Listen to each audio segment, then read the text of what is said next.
से महासंपर्क अभियान भी चलाया जा रहा है। अपने समाज की नाराजगी को दूर करेंगे कैबिनेट मंत्री संजय निषाद। मझवार आरक्षण समेत 17 उपजातियों के लिए संघर्ष होगा। विधानसभावार लोगों से आरक्षण पर उनकी राय मांगी जाएगी। गोरखपुर, बस्ती, आजमगढ़, अयोध्या मंडल में अभियान चलाया जाएगा। अभियान की रिपोर्ट बीजेपी को दिखाकर सहयोग मांगा जाएगा।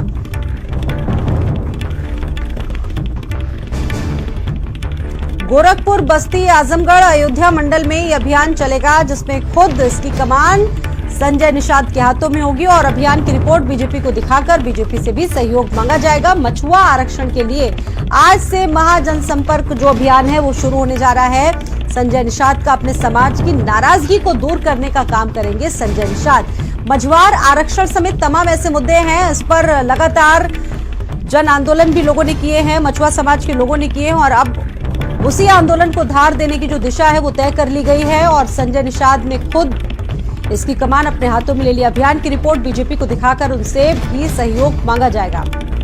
ओम प्रकाश राजभर हालांकि इसको लेकर लगातार कटाक्ष जरूर करते रहते हैं संजय निषाद पर, और जब से बीजेपी और ओम प्रकाश राजभर की नजदीकियां दिख रही है उसके बाद थोड़ा सा अनकंफर्टेबल फील कर रहे हैं खुद को संजय निषाद भी। संदीप खेर मेरे साथ जुड़े हुए हैं और ज्यादा जानकारी देंगे। संदीप, जब से ओम प्रकाश राजभर और बीजेपी की नजदीकियां दिख रही हैं, थोड़ा सा अनकंफर्टेबल फील कर रहे हैं संजय निषाद, और ये जो मुद्दे हैं जिन पर बहुत पहले से ही चर्चा हुई, खुद ओम प्रकाश राजभर कटाक्ष करते रहे, अब दिख रहा है कि वो उस मुद्दे को नई दिशा देने जा रहे हैं संजय निषाद। देखिए बिल्कुल स्वाति, जिस तरीके से अगर बात करी जाए, देखिए चुनाव के पहले अगर एक सुगबुगाहट देखी जाए तो देखिए जब से ओम प्रकाश राजभर के भाजपा में आने की अटकलें तेज हुई उसके बाद से संजय निषाद जो है वो इसमें कोई दो राय नहीं है कि थोड़े बहुत असहज और बेचैन हुए।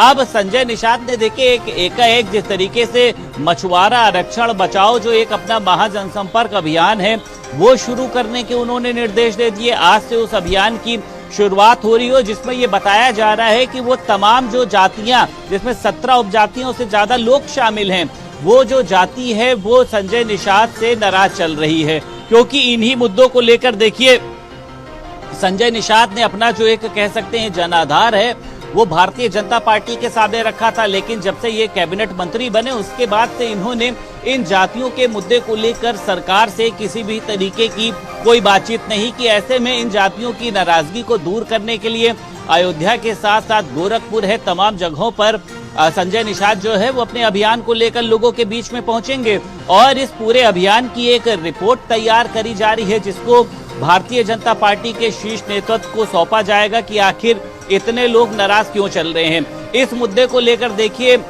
जो ओम प्रकाश राजभर है उनका कहना ये था कि जब संतरी आपका है, मंत्री आपका है, मुख्यमंत्री आपका है, तो आखिर आपको इस तरीके का महाजनसंपर्क अभियान क्यों चलाना पड़ रहा। आप फाइल पेश करिए, अपने मुद्दे जो हैं उसको सामने रखकर पास कराइए। उन्होंने कहा था कि संजय निषाद जो हैं वो अब घबराहट में नजर आ रहे हैं, क्योंकि देखिए सभी को पता है कि पूर्वांचल में चाहे ओम प्रकाश राजभर की बात करी जाए या फिर अगर बात करी जाए संजय निषाद की, दोनों ही नेताओं का जो है वो एक जनाधार है, दबाव है, प्रभाव है। और लोकसभा चुनाव के पहले अब संजय निषाद जो हैं कहीं ना कहीं से जो उनकी एक जमीन है वो खिसकती हुई नजर आ रही, क्योंकि देखिए सभी को पता है कि ओम प्रकाश राजभर जो है वो मुखर अंदाज के लिए जाने जाते हैं, चाहे वो मंत्री होते हुए भारतीय जनता पार्टी के खिलाफ बोलना। हालांकि इस समय भारतीय जनता पार्टी की तरफ रुख उनका नरम है, समाजवादी पार्टी की तरफ गरम है, अटकलें तेज है ओम प्रकाश राजभर, क्योंकि जब बीजेपी के मंत्रियों से भी बात होती तो वो भी यही बात कहते हैं कि जल्द ही ओम प्रकाश राजभर का स्वागत होगा। लेकिन ओम प्रकाश राजभर इसको अभी नजरअंदाज करते हैं कि मेरी कोई बातचीत हुई है या नहीं हुई है। तो संजय निषाद ये बताना चाह रहे हैं कि अभी भी जो एक बड़ा जनाधार है वो निषाद यानी मेरे साथ में है, और अगर मुझको इधर से उधर किया जा सकता है या फिर नजरअंदाज या अनदेखा किया जा सकता है वो तो जो एक बड़ा जनाधार है मछुआरा समाज कौन सा रूप लेती है ये देखना जरूरी होगा। बहुत शुक्रिया संदीप।